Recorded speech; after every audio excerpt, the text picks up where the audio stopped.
সন্ধ্যা 6টার সময় জান্নাতের জানালা ভেঙে সব পালিয়ে এসছে।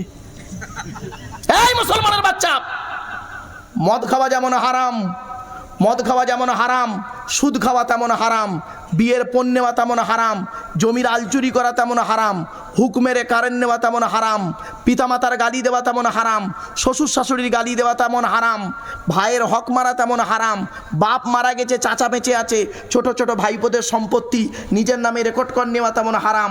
মদখোরকে বের করে দিলে আর সুদখোরকে মসজিদের সভাপতি বানিয়ে দিলে।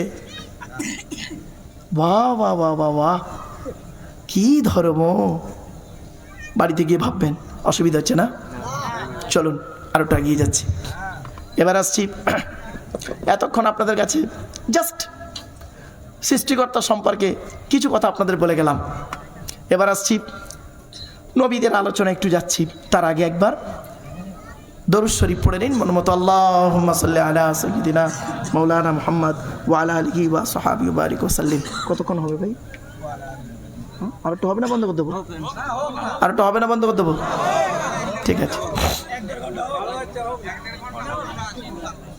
1 মিনিট। চলুন, এতক্ষণ আপনাদের কাছে সৃষ্টিকর্তা সম্পর্কে একটু ধারণা আপনাদের দিলাম, ধারণা দিলাম সৃষ্টিকর্তা সম্পর্কে। এবারে আসছি নবীদের সম্পর্কে আপনাদের একটু ধারণা দিই। আচ্ছা, নবীদের পরিচয় কটা বলেছিলাম মনে আছে?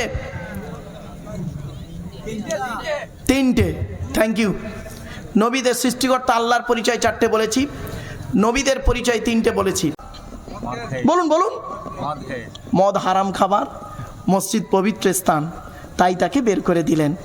বের হতে চাইল না, মেরে বের করে দিলেন। সত্যি জঙ্গলমহলের মানুষ, আপনাদের দেখে মনে হচ্ছে